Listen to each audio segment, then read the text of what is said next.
Cassie connecting to her son Peyton. I feel such a loving presence with him.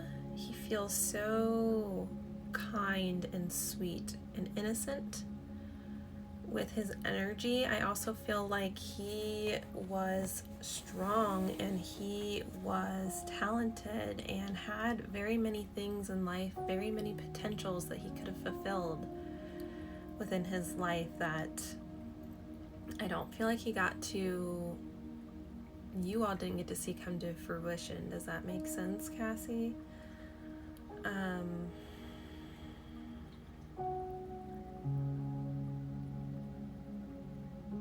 I get a reference to June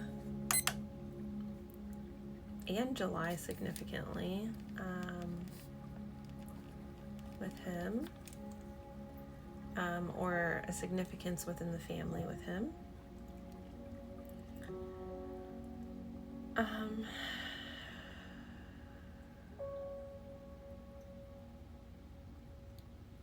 He's making me emotional right away. Like, this is difficult because I feel like you had a very close connection and a close bond with him. I mean, of course, you're his mother, but this feels like beyond that.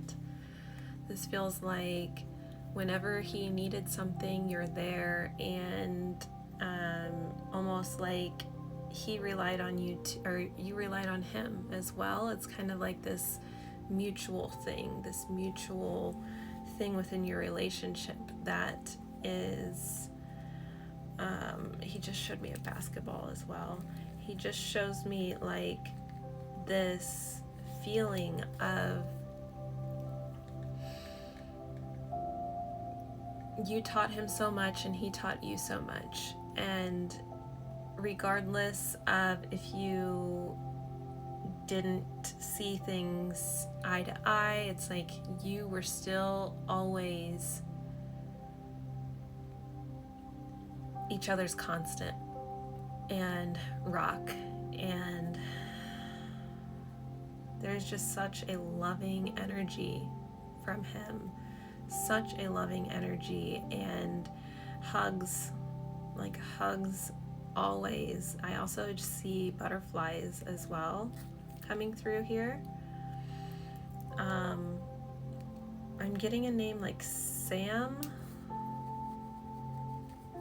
or like something like that. Does that make sense to you? Sometimes that also comes through when it's September, so I'm not the best with getting the names right. I'm still working on that, but I'm getting a reference to a Sam, a Samantha, Cam, yeah.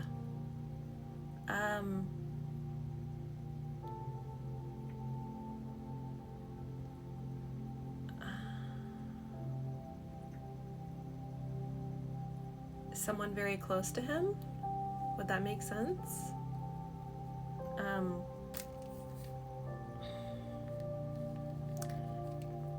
So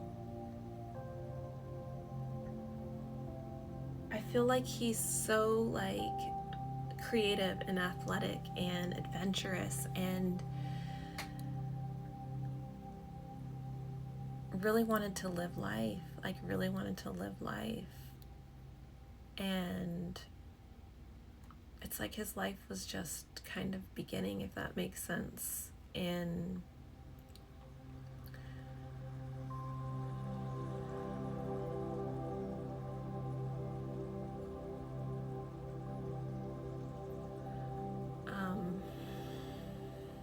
he definitely doesn't want me to go there with talking about passing. He's like, I don't want my mom to think about that and talk about that. But he's showing me a lot of sports. He's showing me a lot of things with sports. I don't know if he just really enjoyed watching sports or if he participated in sports too, because he's showing me things like basketball, football, baseball, like all of this kind of stuff. And I feel like he would have been quite social, and he would have spent time with friends all the time. This is kind of something he's bringing through as well. And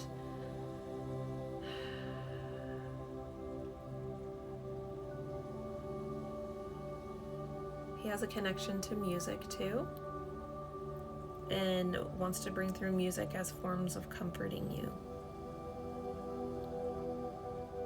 I feel like maybe his music taste...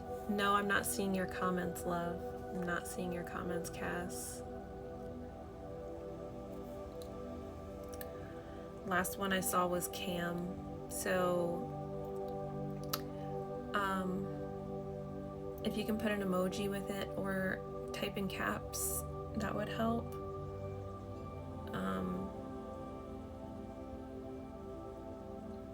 So yeah, I guess I'm not sure if everything that I was just bringing through resonates. I really hope it does so far.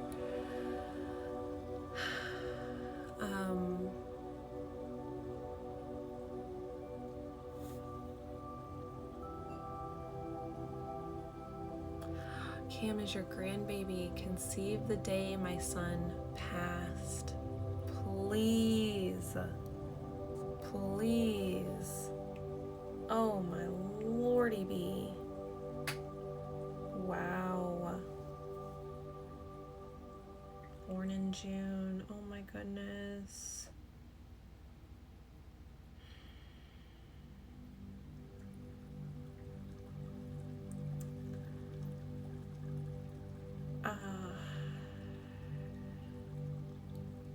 Second grandbaby also born in June. Oh my gosh. So the two significant things he was saying is that music is a form of communication. I feel like his music taste would maybe even be like a little unorthodox, because he started singing Hello Darkness, my old friend, that kind of stuff. And also, that's kind of my sign and symbol for mental health struggles as well. So I'm feeling like he maybe has dealt with mental health struggles too. Maybe he didn't talk about them a lot, but I'm feeling like he dealt with those. And so he wants to let you know that, chills, that he communicates to you through music. He communicates to you through cooking. He makes me feel like you're connected to him when you're cooking. He's showing me you cooking, and it's like this is a time that you can release energy that feels good. Yeah, I don't feel like that's how he passed. But also he doesn't want to talk about how he passed because he doesn't want to bring this up. So it feels like it's something that's very traumatic. So he does not want to go there.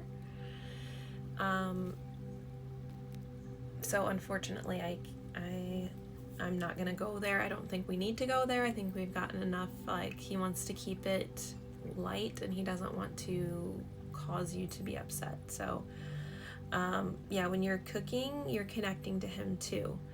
And he wants to like encourage you to do that. Think about him when you're cooking, and infusing that with his love, because he's right there with you when you're cooking. And he also talks about you kind of holding it all together in front of everybody. So he's encouraging you to lean on other people as well. He's encouraging you to lean on people and really tell them what you're going through, because he's like, I understand what it's like because I dealt with similar things. I didn't want to express what I was going through, except for to my mom. He says, except for to my mom, I did express things. But he says it's okay to lean on other people. And yes, hugs and kisses. I have so many chills right now. I have hugs and kisses from him to you. I hope you feel that as well. And let's see what else is coming through for you.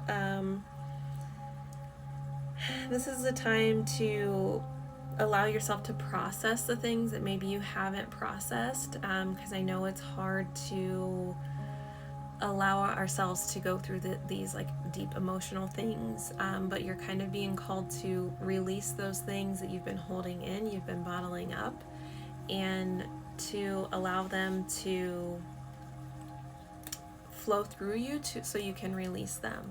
So acknowledge those. Maybe you need to write, maybe you need to meditate to get those things to come to the surface, and that's kind of being called to like what you need to do to further your healing journey. And there's also a call to awaken your soul gifts as well. So definitely with the meditation and that kind of stuff, maybe you need to do chakra meditation. Ooh, excuse me. Sometimes they make me burp. Maybe you need to do chakra meditations, chakra balancing meditations, something like Reiki, something like that is a great way to start to awaken your spiritual gifts. And it's definitely about partnerships, creating and relying on other people and not feeling like you need to hold it all together, because you need to lean on other people too.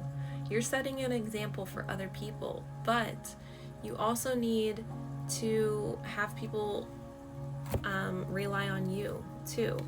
So this is what's going to lead you forward in success, is what I'm feeling. And so this is kind of the energy that you're in now, this hermit energy, this feeling of like isolation, shoving people away. And this can be good for healing. This can be good for processing and all of that. So everyone's journey is individual, and that's perfectly okay. But you're kind of being called to move forward, kind of out of that hermity energy, and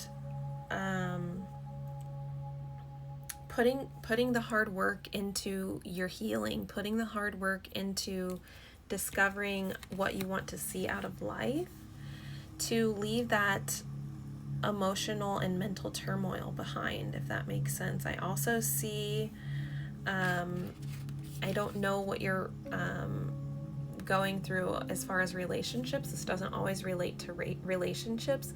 I feel like this is a communion with yourself. So there feels like this is the time for knowing and understanding yourself and coming into that understanding and that knowledge and that inner wisdom, okay? And this is where I see the emotional balance coming for you, because you're filling everybody's cup, but you're kind of not filling your own sometimes. So once you start to invest into your emotional health and your emotional wealth, you're going to start to see things open up. I also feel like, I don't know if Peyton liked to play games, but he's showing me something like dice and communicating this way to you as well. So maybe it's repeating numbers, maybe it's actual like games and dice or something like that, to give you like little signs and little encouragements to keep going. And yeah, investing in yourself and your emotional health and your mental health, being grounded, and you always play dice, oh my goodness. That's where I see the freedom coming for you. That's where I see the true awakening coming for you. Still have his bag of quarters. That's amazing. Thank you, Peyton, for bringing through those confirmations for your mom. So I do feel like, Cassie, you are free-spirited. Of course, there's grief and things that, like the passing of your son, that have caused you to kind of lose that connection with yourself. And like, this is that call to get back into that side of yourself, and that allow that journey to really start to awaken again, and that innocence within you. So yeah, anything you can do to be involved with the innocence, maybe it's with your grandchildren, maybe it's just being outside, maybe it's like gardening, like all those things to release these burdens and allow your spirit to lighten just a little bit at a time. It's baby steps. It's baby steps. And I'm sending you so much love. Thank you for allowing me to do that.